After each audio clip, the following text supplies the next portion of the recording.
Okay, now we're going to get into graphing quadratic functions.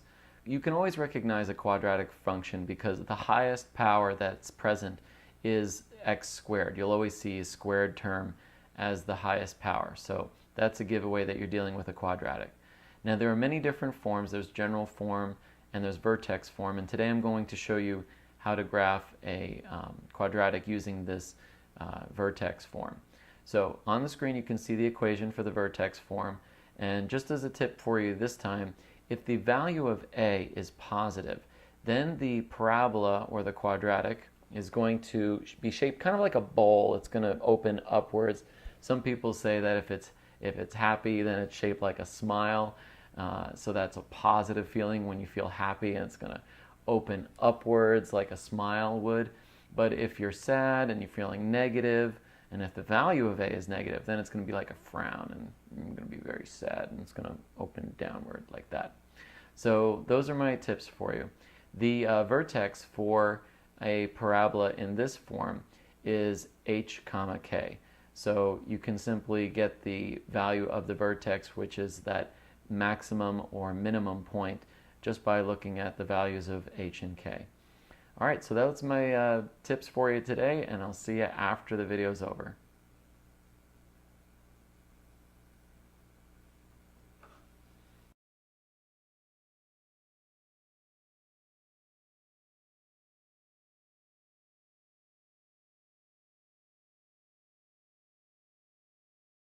What I'm doing this video is show you a graph of quadratics in vertex form, and of course I need an equation in vertex form in order to do that.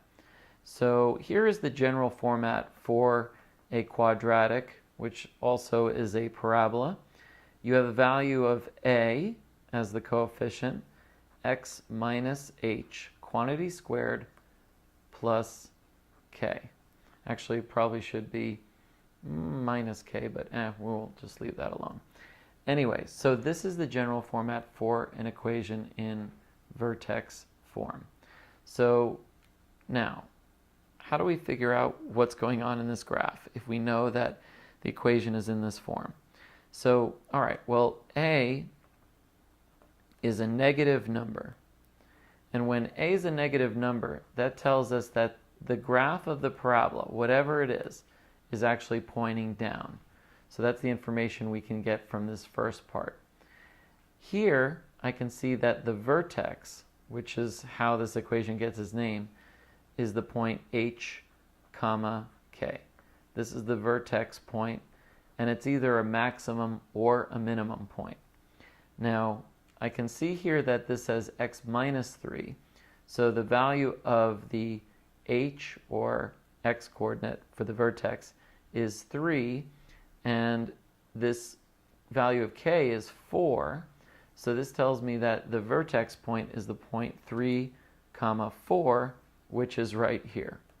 So this vertex point is rather special in quadratics and in parabolas, because the vertex is either a maximum or minimum point, and it's also a point that falls on a line of symmetry that goes through the parabola. So this, I'm representing the line of symmetry here in the graph with a dotted line.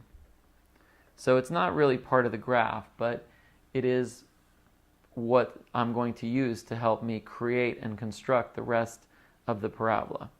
So by analyzing the equation up here at the top, what I've been able to figure out is that the parabola is going to point downward because the value of a is negative. And I know the vertex point is h comma k, which is right here. And that's the point 3 comma 4. So now what do I do to get the rest of the points? Well, to get the rest of the points, you got to go the old-fashioned way and substitute in some values. So what I generally do is I make a little XY table like this, and I substitute values into the equation and find out what I get. So for example, one of the easiest points to substitute in is the point x equals 0.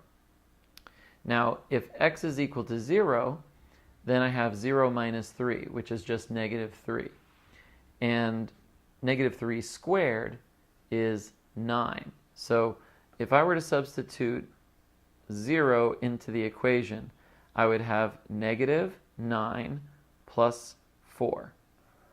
All right, now negative 9 plus 4 is negative 5. So the point 0 comma negative 5 is a point that is on my graph. And you can see I put that point right down here. Now this point 0 comma negative 5 is 3 units away from the line of symmetry. So if that's true, there should be another point for my parabola on the other side. So if this is 3 units away from this line of symmetry, there's another point for the parabola 3 units away as well, and happens to be the point 6 comma negative 5.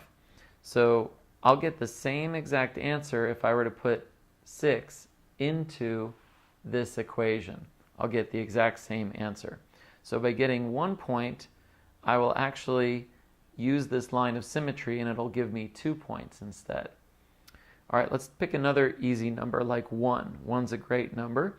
So 1 would be here, but in order to figure out what the value is, I need to put that into the equation. Now 1 minus 3 is negative 2, and I need to square it. So after I do that, I need to add 4. Now order of operations says I must square this first.